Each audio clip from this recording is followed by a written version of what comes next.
السلام عليكم ورحمة الله. اللهم صل وسلم وبارك على سيدنا محمد وعلى آله وصحبه وسلم. النهاردة جايالكم بروتين مشجع جدا، كله رغاوي وصابون وحاجات حلوة قوي قوي. بصوا يعني عايزة اقول لكم يعني الواحد بيحس كده براحة لما يخلص الحاجة اللي وراه. بس قبل ما ادخل بقى على الرغاوي والصابون، تعالوا اقول لكم انا عملت الغدا ايه عند حماتي. ده بعد ما روقت وغسلت المواعين. بس تصلوا على النبي، تصلوا على النبي في الكومنتات، ما تبخلوش بالصلاة على النبي، وتحطوا اللايك والكومنت، ولو مش مشتركين تشتركوا في القناة وتفعلوا الجرس. بصوا بقى، انا كنت كده بعمل تتبيلة الفراخ. طبعا حطيت طماطم، فلفل اخضر، بصل، توم، حطيت ليمون، وحطيت خل، حطيت البهارات، ملح، كمون، كزبرة، شطة، 7 بهارات، بس كده. ما حطيتش حاجة تاني غير كده. وطبعا على حسب ما انتي بتحبي. عايزة اقول لكم ان انا عملت كده على قد الامكانيات اللي كانت موجودة في مطبخ حماتي. البهارات كانت خلصانة. كان ممكن احط البهارات عادي، ما عنديش اي مشكلة، بس هي كانت خلصانة من عندي فمش هقف يعني الاكلة اللي احنا عايزينها مش هتقف على البهارات. وطبعا بقى ايه، استنى على حد يطلع بره ويجيب لنا طلبات وكده، واحنا يعني خدنا القرار مرة واحدة كده. فالمهم بقى كله في الخلاط، اضرب اضرب اضرب، وبعد كده بتحطيها بقى على الفراخ وبتبيتيها. يعني انا عامله التتبيله دي بالليل، وعايزه اقول لكم اصلا يعني ما كنتش عامله حسابي. انا اصلا لابسه خروج وجايه من بره. فالمهم احنا كنا بالليل بقى، وحماتي قالت تبلي الفراخ عشان نصبح نشوي الصبح هنا، لان بتتبل بالليل بتبقى حلوه. وعايزه اقول لكم والله العظيم كان طعمها تحفه وريحتها تحفه من غير بهارات ولا اي حاجه. يمكن انا اول مره اعملها من غير بهارات، بس حقيقي ما حسيتش بفرق والله العظيم، ولا حسيت ان في حاجه ناقصاها. يعني بالعكس طعمها حلو قوي. وكمان الفراخ دي صبحة تربية ايدينا كلها دهون وكده. وكمان تبلت تاني، مش اللي انا تبلته معاكم، عملت تاني الفراخ دي مش متبلاها مع دي. بصوا دي بقى كانت فرخة عملناها برضو من عندنا، وكنا هنحطها في الفريزر، فقلت لها ان احنا ايه هنتبلها قبل ما نحطها في الفريزر. فالفرخة دي متبلة ومحطوطة في الفريزر من حوالي اسبوع. تمام. انما الفرختين التانيين كانوا لسه طازة يعني، فتبلتهم. وعايزة اقول لكم كمان اللي كانت في الفريزر اللي متبلة من قبل كده، والله العظيم طعمها خطير وريحتها خطيرة، يعني مملحة كده عن اللي هي معمولة قبلها بيوم، وحلوة قوي. طبعا بقى انا شويت على دورين عشان خاطر المقص بتاع الشواية ما كانش هياخد الفراخ دي كلها. وما شاء الله اصلا هو المقص كبير، اخد فرختين، اكتر من فرختين كمان، فهو كبير يعني. بس ما كانتش هتاخد الكمية دي. وعايزة اقول لكم بقى جيت اولع الفحم غلبني وعذبني. لان كان مندي، معرفش هو كان فيه ايه. فالمهم ولعت كده كام واحدة على البوتاجاز، وجيت عشان اولع الباقي، يا عم اولع مفيش، يا عم اولع يا سيدي اولع مفيش. المهم بقى اتعذبت انا وحماتي على ما ولعناه. جبنا خشب صغير كده من بتاع الشجر، وولعناه فوقه عشان خاطر يولع. لو ما كده كان عذبنا، ان اليوم ده ما كانش فيه هوا اصلا خالص. والبوابة دي دايما بيكون فيها هوا، فبتساعد الفحم ان هو يولع. انما اليوم ده ما كانش فيه هوا خالص خالص، ما فيش اصلا. الدخان طالع لبره، يعني طالع لبره الشارع، اللي هو اصلا كان بيعفر لنا البيت وبينيل الدنيا جوه.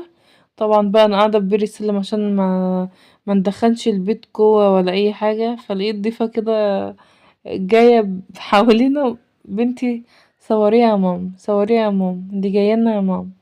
المهم بقى ايه، فما حبيتش ازعلها وطبعا كانت قاعده قصادي بقى طول ما انا بشوي الفراخ وكده. هنا بقى خلاص كنت خلصت الفراخ. بصوا سواها مش عايزه اقولكوا على جمالها، والله العظيم يعني كده صفرة كده ذهبي، لا هي محروقه ولا هي لسه طريه، وسواها تحفه يعني ما شاء الله. كان السوا بتاعها حلو قوي عن اي مره. يعني قلت لحماتي الحطب فعلا او الفحم عذبنا على ما ولع، بس النتيجة في الاخر كانت حلوة جدا والفراخ زي ما انتوا شايفين كده يعني شواها تحفة الصراحة. المهم بقى وانا بشوي الفراخ رحت عملت شوية رز مبهرين كده بالكركم والكاري والورق اللوري. بصوا كانت تحفة يعني الرز كان جميل قوي. واحنا بنحب مع الفراخ يعني اما الرز ده يا اما مكرونة يا اما اصلا بياكلوا بعيش عادي خالص رحالي من اللي احنا بنخبزه. فحبيت اوريكم الغدا كان ايه بتاع النهاردة ونخش بقى على التقيل. هنا بقى البلكونة دي كانت مليانة ألعاب بتاعة ولادي. فالمهم قلتلهم يلا بينا بقى نلم الألعاب دي وسلكت كده المزراب وكنست البلكونة كان فيها برضو تراب وكده وسيقتها تسيقة حلوة قبل ما ابدأ قلت بقى خلاص نروق عليها طالما هنحط فيها مية وهنكب وكده. فروقنا عليها بقى المهم بقى رحت جبت التشوط من عند حماتي عارفين اللي هو التشت بتاع الغسيل اللي هتشوفوه دلوقتي يعني. عايزة اقولكم ان انا عندي البانيو وحماتي عندها البانيو بس مش هينجزني وهقعد كتير. فالمهم حماتي بتقولي انت بدل ما تغلبي نفسك وتجيبي التشوط دي وتحطي فيها مية وتحطي تبهدلي الدنيا حطي حاجة حاجة في البانيو. فالمهم البانيو هياخد ايه يعني هياخد بطانية 2. دول كانوا 5 بطاطين تقريبا لحافين و5 بطاطين فاللي هو هياخدوا وقت مني. طب انا قلتلها لا انا هحط التشوط وهعملهم مرة واحدة في قلب البلكونة والصراحة انا بحب كده يعني بحب احطهم في التشوط كده واحط لهم بقى المسحوق بتاعهم وشوية كلور. والله العظيم وكانوا جمال واصلا البطاطين مش متوسخة ولا اي حاجة بس هي متعفرة يعني هي عفر بس وعرق يعني مفيش حاجة ان هي موسخاها وبتحتاج بقى غسيل كتير وكده.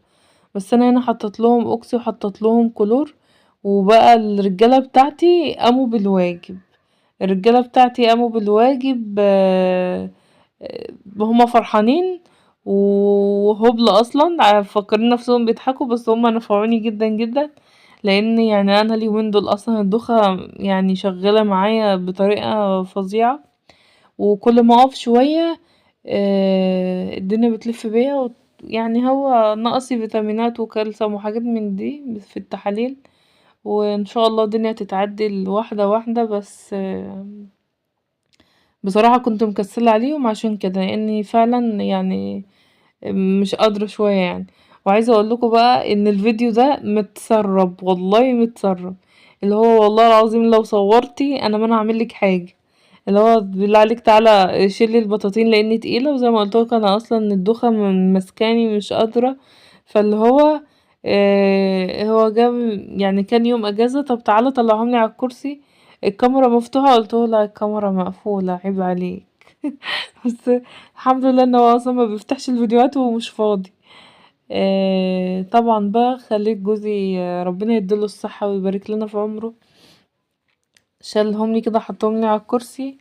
وبعد كده بقى كنت عايزة اشطفهم تاني اللي هو شلتهم من الطشت كبيت المية. وبعد كده رجعتهم تاني في الطشت ودوسنا عليهم في المية وبعد كده حطيتهم على الكرسي وشطفتهم تاني بالخرطوم. وبعدين تاني حطيتهم على السور وشطفتهم تاني اللي هو اصلا اخدوا حقهم وزيادة جدا. بس زي ما قلتلكوا بقى انا مكنتش عارفة اصور اصلا والكاميرا اصلا محطوطة في السر ورا البطانية. آه يعني ربنا يديله الصحة طبعا وكتر خيره. و... والبطاطين طبعا يعني انا كنت قفلت الكاميرا وغسلت فيهم شوية انا كمان فمش هينفع مش كل حاجة بتنفع تتصور طبعا. فالحمد لله ان هي عدت يعني واتغسلوا. وتحسوا بقى ان الواحد كده كان شايل حاجة تقيلة كده او شايل هم عشان انتي وراكي حاجة. لما بيكون وراكي حاجة بتحسي ان الدنيا قافلة معاكي قوي وتحسي ان ان انتي ما انتش مرتاحة لما بتخلصي الحاجة اللي وراكي بتحسي براحة بقى ان انتي اصلا خلاص ما عدتش بتفكري فيها. انما انا يا لهوي فاضل البطاطين يا لهوي البطاطين عايزة موال يا لهوي. طول ما انا قاعدة وانا عمالة افكر فيهم وشايلة همهم. بس الحمد لله الهم انزاح واتغسلوا وبقوا زي الفل وطبعا نشرتهم شوية في بلكوناتي وشوية في بلكونة حماتي. والحمد لله يعني لميتهم وطبقتهم وعينتهم وخلاص بقى، يعني البطاطين الأطفال دي بقينا بنتغطى بيها لأن الجو بقى برد و... والبطاطين الكبيرة طبعا عيناها. بس كده، وده بقى خلاص. إيه... كنا حطينا التانيين اللي هما الدور التاني، بطانية الأطفال التانية واللحاف الأحمر ده، والتانيين بقى كانوا اتغسلوا وحطيتهم يتصفوا عشان اقدر انقلهم على السور وبس كده خلاص. يعني انتوا شايفين حطاهم جنب بعض بقى، يعني فردهم نص فردة كده تانيهم على بعض عشان خاطر اعرف اشطفهم تاني كويس، وهما اصلا متشطفين كويس خالص. فانا كنت حابة ان هما ما يكونش فيهم اي اوكسي او كده، فالحمد لله يعني ان هما خلصوا وارتحت منهم. وطبعا سبتهم بقى لما اتصفوا للصبح، وبعد كده فردتهم الصبح لان اصلا البلكونة كان فيها مية، والمزراب بيجي على البطاطين، يعني لو فردتهم المية دي الوسخة كلها هتيجي على البطاطين من اول وجديد. فاللي هو اصلا انا سايبة الحتة اللي في النص دي عشان خاطر مكانها المزراب مش عارفة احط فيها، فحطيت هنا وحطيت في الجنب التاني من سور البلكونة. وطبعا بقى التصوير مش قد كده لان بنتي هي اصلا اللي ماسكه التليفون. عايزه اقولك هي اصلا اللي صورت، ما كنتش واخده بالي ان هي بتصور اصلا يعني في اللقطه دي. بس كده، هو ده كان فيديو النهارده، ويا رب كده تكونوا اتشجعتوا، واللي وراها حاجه تقوم تعملها، واللي عندها بطاطين تخلصها. وزي ما قلتلكم متنسوش تصلوا على النبي وتحطوا كومنت. مع السلامه.